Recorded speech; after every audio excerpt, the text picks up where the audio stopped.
environné de la bonté du Seigneur et se détendre dans sa bonté, en l'acceptant comme berger, en acceptant ses valeurs et en faisant ce qu'il dit. Rappelez-vous que votre valeur devant Dieu, c'est lui qui la détermine. Profitez de ce que vous avez déjà. Et voici le troisième point, et c'est important, limitez votre travail à 6 jours par semaine. Pourquoi je dis cela? Sinon, vous enfreignez l'un des 10 commandements de Dieu et vous êtes en train de dire que vous êtes plus spirituel que Dieu. Alors j'entends des gens qui disent on n'est pas sous la loi. Écoutez, on n'est pas sous la loi, mais Dieu, avant qu'il ait donné la loi, avait déjà pris un jour de congé le 7e jour et se reposait tous les 7 jours. Et vous dites peut-être je n'assassinerai jamais personne, je ne commettrai jamais d'adultère, mais pour Dieu, ne pas prendre un jour de congé, c'est de la même gravité et c'est de la même importance. Pourtant, les hommes que vous et moi sommes, nous le faisons constamment. Exode 20, 8 à 11. Souviens-toi du jour du repos pour le sanctifier. Le 7e jour est le jour du repos de l'Éternel ton Dieu. Tu ne feras aucun ouvrage, car en 6 jours l'Éternel a fait les cieux et la mer, la terre et la mer. Il s'est reposé le 7e jour, c'est pourquoi l'Éternel a béni le jour du repos et l'a sanctifié. Soulignez, le 7e jour est le jour du repos de l'Éternel. Question, à qui appartient le 7e jour? À Dieu, pas vrai? C'est ce que Dieu dit.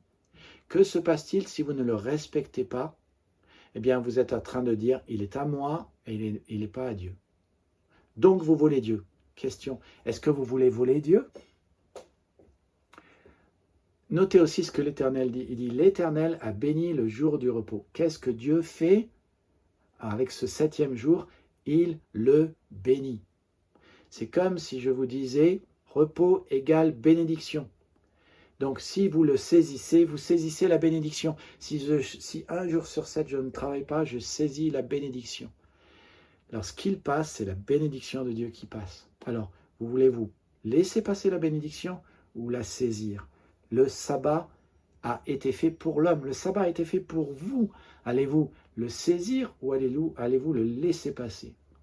Dieu n'a pas fait le sabbat pour son bénéfice, mais pour votre bénéfice. Quand tu l'ignores, tu ignores son bénéfice pour toi. Et quand tu travailles durant ce jour, tu méprises sa bénédiction. Dieu est-il blessé? Non. Et Dieu n'est pas susceptible. Mais toi, tu te blesses parce que tu n'es pas fait pour travailler 7 jours sur 7. Alors, Colossiens dit clairement que nous n'avons pas à respecter les jours, les fêtes et les sabbats, mais il y a quand même ce principe dans la Bible de prendre un jour de congé. Et dans le livre des Actes, il semble que ce jour de congé, ce soit le dimanche qui est devenu le jour du Seigneur. Il faut comprendre, vous n'êtes pas plus spirituel que Dieu et vous devriez en prendre un. Nous ne sommes pas sous la loi, mais lui-même, avant d'être sous la loi, il a pris un jour. Alors, une question simple et essentielle. Que suis-je censé faire le jour du sabbat? 3 choses. D'abord, vous reposez votre corps. À la Révolution française, les Français ont découvert, alors qu'ils avaient dit qu'on travaillerait toute la semaine, ils ont découvert que tout le monde s'effondrait de fatigue et ils ont dû remettre un jour de congé. Il paraît même que notre cœur bat différemment le 7e jour. Nous ne sommes pas faits pour travailler 7 jours de suite. Vous devez prendre un jour de repos.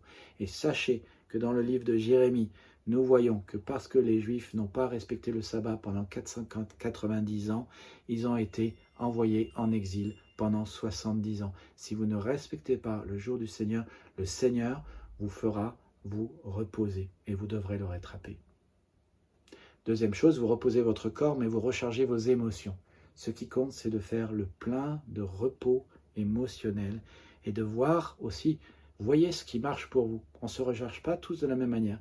Vous pouvez vous recharger par le calme, la solitude, la communion avec Dieu, par des loisirs, tant qu'ils ne sont pas compétitifs, tant qu'ils ne sont pas stressants. Ça peut être aussi avec des gens, mais veillez à ce que vos émotions soient rechargées. Et puis, troisième chose, reposez votre corps, rechargez votre esprit, recentrez votre esprit sur le plus important. Et le plus important, c'est Dieu. C'est ce que nous faisons au culte. L'adoration vous recentre sur Dieu et chaque fois que vous le faites, cela vous recharge. Prenez mon joug sur vous et vous trouverez du repos pour vos âmes. C'est un encouragement à venir à Dieu, sachant qu'un joug est toujours fait pour partager une charge. Les commandements de Jésus ne sont pas pénibles. Jésus veut porter vos fardeaux et prendre soin de vous. Alors pourquoi ne pas programmer votre vie de travail pour que vous restiez équilibré en prenant un jour de congé durant la semaine, un jour sur 7 vraiment consacré au repos, à profiter de la vie et consacrer ce jour à Dieu. Vous n'êtes pas plus spirituel que Dieu. Dieu a pris un jour sur 7. Vous aussi, vous devriez prendre un jour. Que Dieu vous bénisse et à bientôt.